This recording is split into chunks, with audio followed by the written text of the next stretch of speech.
Hello, I'm Lucy Fisher, Chief Political Commentator at Times Radio, and I'm delighted today to be joined by a very special guest, the UK Defence Secretary, Ben Wallace. Mr. Wallace, hello. Hello. Let's dive right in with one of the biggest developments of the week, which is that the US is poised to send advanced Patriot missiles to Ukraine to help combat some of the long-range ballistic and cruise missiles that Russian forces are firing. You mentioned earlier this week that you would be open-minded to the UK sending longer-range missiles. What sort of thing did you have in mind?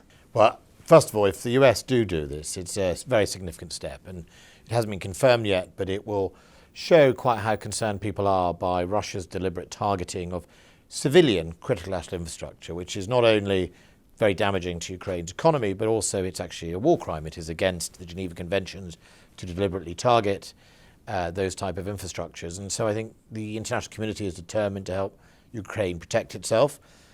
Russia's determination to buy and use Iranian drones is not very helpful. And I think, therefore, I think America to put Patriots in, which are basically world-leading capabilities, will A, make a difference to the Ukrainians, but also send a very strong message. So I think that's important. I think what I said at the dispatch box this week was based on the fact that, Russia have decided to switch to a deliberate campaign of targeting these infrastructure projects, putting people in darkness and making businesses close, really, I think, as a distraction from its failed sort of frontline battle, its conventional war. If Russia continues to do that, and remember that is against all those international humanitarian laws and etc., then I think it's right that Britain says, well, look, we may have some other capabilities that we have not to date given, that we would examine to give to Ukraine if that was what was needed to protect themselves from this type of attack or any other attack that is threatening them. Because it's important Russia understands that, it creates the environment that has unlocked Western and international support for Ukraine. When it started targeting, housing and civilian set parts of places like Kyiv, that's why I sent very high velocity anti-air missiles. There is a reaction to this type of behavior, and I think it's perfectly normal, and the right thing also to do is to indicate through Parliament that we will consider doing something further should they carry on. Could that involve sending Storm Shadow missiles? Look, I'm not going to speculate on the type of weapon systems. The one thing Russia would like to know is what type of weapons we may or may not put into Ukraine to support them. But fundamentally, it'll be a discussion we'll have with the Ukrainians about what their needs are, and then what we think is technically possible. We'll obviously set what next. But I'll make an announcement if something changes. We won't do this behind closed doors. We'll make an announcement so Russia understands that it's a response to their behaviour.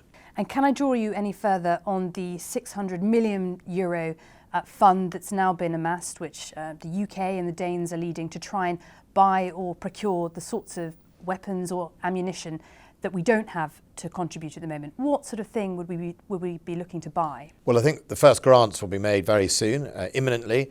I think a shortlist is sitting in front of me and the other governing nations on there. So we've got the Dutch and the Norwegians, for example, on that governing body, and the Danes. And we will look at how much we are going to spend in the first round and how much of it aligns with Ukrainian need. But some of the things are quite obvious, like, more 155 shells or more 152 shells, or, artillery arse that currently, we either don't have or we need to buy off production lines. And some of it will be just that, just placing orders on production lines from around the world to make sure Ukraine is supported through 2023. Some of it will be buying specialist equipment that may have been asked by the Ukrainians and is therefore essential to them maintaining their momentum. And I think those sort of things are really important for Ukraine. And we've all gifted billions and billions of dollars worth of equipment across Europe and across the world. Eventually, we all have finite stocks. And so it was a very clever move, really, by Denmark back in August to approach us and say, look, we've got to think about the long term. And so between us raising this fund, Norway's been incredibly generous. The Netherlands have been very generous. And even Iceland have done a donation. That has raised nearly €600 million. And we'll start making sure that we can use that to help Ukraine. And you can't give any hint of the kind of more sophisticated weaponry we might look to buy? I think, well, first of all, I haven't signed off, and nor the other ministers looked, at what we're going to buy in the first phase. What I can tell you is we had over $23 billion worth of bids from around the world, from countries as far away as South America, as far away as the Indo-Pacific, who were keen to obviously have their products bought, but also some countries who have not been so publicly supportive. So we'll see what happens. Interesting. Just quickly on the ammunition front, that's been a big theme, Ukraine suffering from a shortage of ammunition. There's also been a report from RUSI suggesting that at Ukrainian levels of firing, Britain itself would run out of ammo in a week if we were drawn into a war. Is that a concern, and should you look at onshoring ammunition production in this country so that there is that manufacturing capability if it came to it? Well, so I saw the RUSI report, and I saw sort of the Labour Party's rather effort, let me call it that, off the back of it. Our assistance to Ukraine has been the second biggest, but it's broader than just shells, right? Our inventory are sophisticated weapon systems, brimstone, NLAWs, javelins, anti-air missiles, all these sort of things we have in our inventory, and Britain, as a modern armed forces, has definitely moved away from mass traditional artillery in the way some of the old Soviet nations have heavy artillery. But your other part of your question is correct, that across the Western nations, we have clearly over the decades been not running our ammunition stocks at the right levels, mainly because I think, and this is just an instinct, that when it came to defence ministries making savings, they were hollowing out the ammunition stocks. They were keeping it at minimum levels rather than maximum levels, and that catches up with you. And I think that is a point we've talked. I got an extra £500-600 million in the budget to start replenishment on top of other replenishment commitments from the Treasury. We've only recently played a £260 million order with Saab Thales in Northern Ireland to start developing more NLAWs, and we're starting to place those orders to come. So look, you're right. But remember this, and I think people are forgetting, NATO never sought to compete with the Soviet Union as it was then and Russia now on a battle-for-battle, like-for-like method. Mm-hmm. We would substitute mass with precision. We use combined arm maneuver or fire and maneuver as opposed to fire support in a sort of standalone way as a way to defeat them. And what you're seeing in Ukraine successfully is basically our tactics being used against Russia in a way we'd always thought it would be, with the result being Russia has not been successful. But when you get into artillery duels, which is what you're seeing around places like Bakhmut, where both sides play a traditional artillery duel, then of course you start to consume huge amounts, and that wouldn't normally be the way we'd fight. So I think one thing I take slight issue with is I'm not entirely sure we'd be fighting the way RUSI might predict. But nevertheless, yes, we've got lower stocks, but we're going to invest in it. We've already started placing the orders now. So far, Britain has committed, I think, about £3.8 billion in material and support for Ukraine. Impressive record. I know we're the second biggest contributor after the US. However, some MPs I've spoken to recently have just started to detect constituents beginning to ask why the government is spending so much money on support for Kyiv when there are people in the UK who are struggling to heat their homes or put food on the table. Are you concerned about public sentiment beginning to fall away from our support for Ukraine? I'm not, and actually, if you judge people on actions, the actions are the other way. I mean, we had a meeting of the Northern Group in Oslo recently, and Lithuania put some more money in the pot for the fund. The Norwegians came with 150 million euros. So if you look at actions, the actions are the opposite, and more people are stepping up to support Ukraine.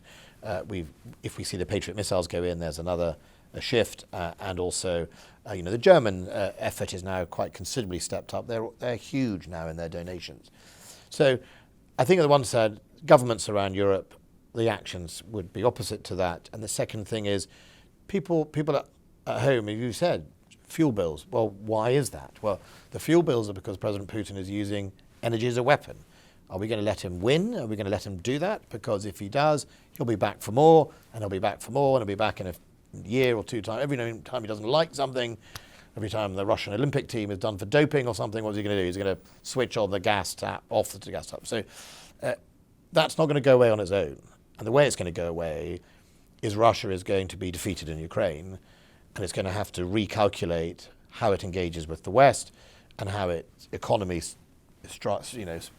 goes back to a stronger footing. And that is not going to be involving using energy as a weapon. So I think if people understand that what we're trying to do now is effectively a no-regrets policy, helping Ukraine be successful will help their energy bills, will help the food bills because of the grain and all the stuff that's going on from there, and will also help us be secure because some of the money that we've announced is backfilling. So it's modernising our own stocks from stuff we've already gifted. So actually it's about making our armed forces safer and stronger. Last month, Russia accused Britain of being drawn too deep into the conflict in Ukraine and warning that this risks an escalating crisis.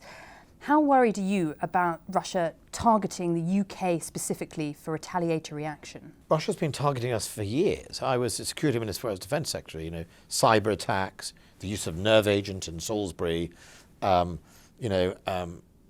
the use of the Wagner Group in West Africa and in Libya. Russia has either been directly or indirectly confronting, attacking Britain, certainly in cyber domain, for a long time. So, look. Should we expect it to ramp up in 2023? Cyber attacks or other kinds of sabotage, perhaps of energy pipelines? Russia have already identified us as alongside most of Eastern Europe, alongside, I think they had to go at France the other day, alongside the United States. They've already identified all of us in the 30-odd country coalition, remember, as being effectively aggressive towards them and with usually numerous amounts of threats being thrown around. But we're part of NATO, right? So I feel safe because I'm one of 30 in one of the biggest, most successful military alliances in the world. And so, Russia could be angry all it likes, but I've got friends. They haven't. And I think that's quite important. Now, we're not provocative. We calibrate everything we do. I talk about it publicly. My point earlier about your question of, look, we didn't go looking to provide high-velocity missiles and everything else, but Russia started bombing civilian areas and targeting Ukraine. Russia illegally invaded Ukraine, despite our best efforts to persuade them not to. And so I think it's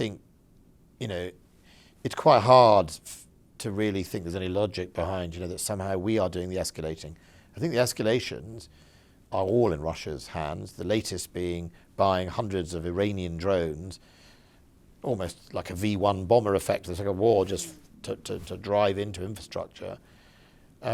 For what reason? For the fact that Ukraine is stuck up for its people and its human rights? I don't know. I mean, look, we are always careful, and we're not here trying to attack Russia. Our job is to help Ukraine defend itself. Russia is trying to escalate, as you say, and raise the stakes for the West. I noticed that one of the Duma's recent gambits has been to say that any ship, foreign ship, military or merchant that wants to use the Northern Sea Route would need the express permission of Russia to do that. Is that the kind of thing you're going to... Well, they've talked about that before. I mean, it's not a new thing, actually. It's not a new thing. And secondly... Would you send the Royal Navy to test it? Well, we have done before already. And would you do that again, given we sent the Royal Navy HMS resolution? Defender recently, 2 summers ago now. HMS Defender sailed from the Odessa across to Georgia, through which the Russians didn't like, and they sort of used their aeroplanes to slightly try and dive bomb us. And allegedly they fired at us, but no one could hear it.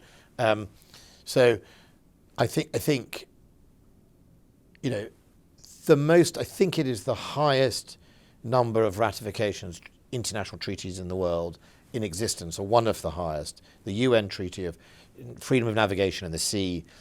That is a treaty that we all think is important, including Russia, who have, by the way, ratified it decades ago, as have many countries, because we are a trading world and freedom of navigation is important. And Britain will not be bullied on freedom of navigation, whether that is in the high north, whether that's on the Black Sea, or whether that is in the Pacific, because it's really important to us. And when last year we went sailing with our carrier group to the Pacific, the Dutch joined us, and many other countries came to join us, Dutch and other trading nations. It's a very important principle, highly ratified. And so, look, individuals in the Duma can say whatever they like.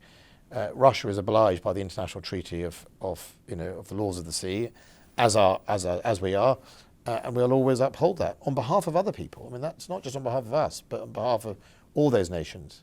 A really robust message there. So we could expect to see Royal Navy vessels testing that in 2023. Well, we sort of already have. I mean, we two years ago, beginning of the year, I think we sent some ships to the Barents Sea. Okay, we haven't been in the Barents Sea since 1991, and that's really up round the corner, really high north.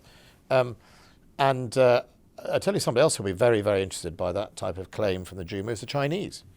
The Chinese will be particularly interested to think that Russia is intending to board its ships when it seeks to use that northern passage. So I don't know. Maybe we'll put this in the catalogue of Duma rhetoric, and there's an awful lot of that.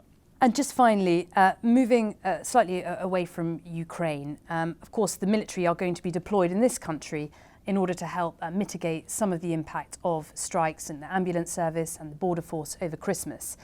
There's been a little bit of chagrin expressed, should I say, from the military community that soldiers have received a 3.75% pay rise this year, and they'll be backfilling roles for people who are going out on strike despite getting more generous pay offers.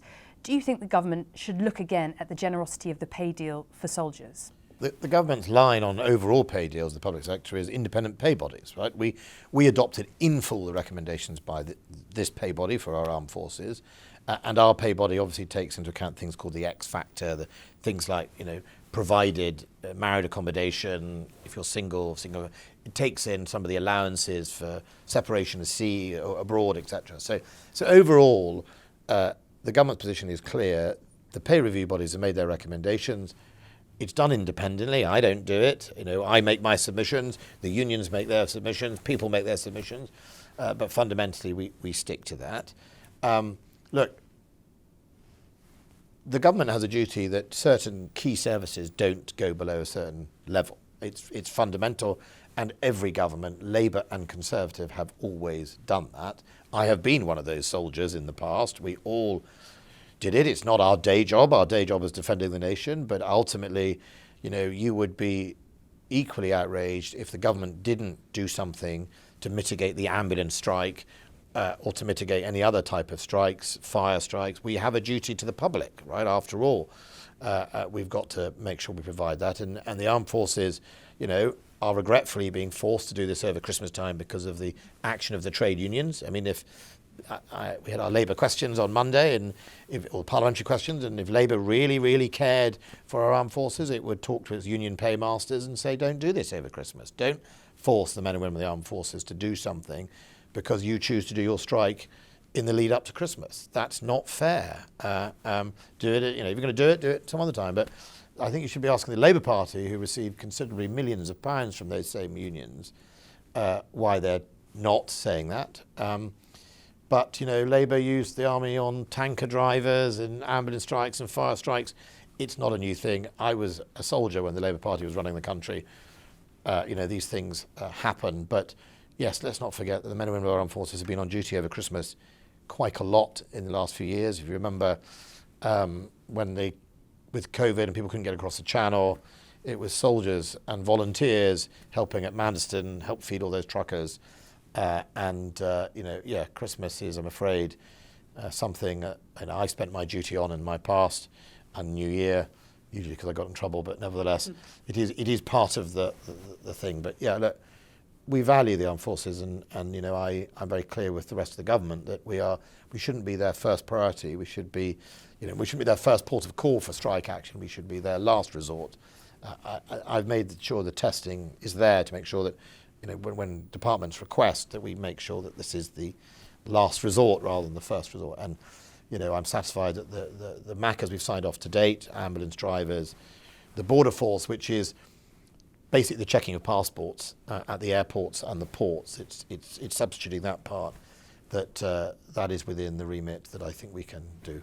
Ben Wallace, UK Defence Secretary, thank you so much for joining Times Radio today and our Ukraine series. Appreciate your time.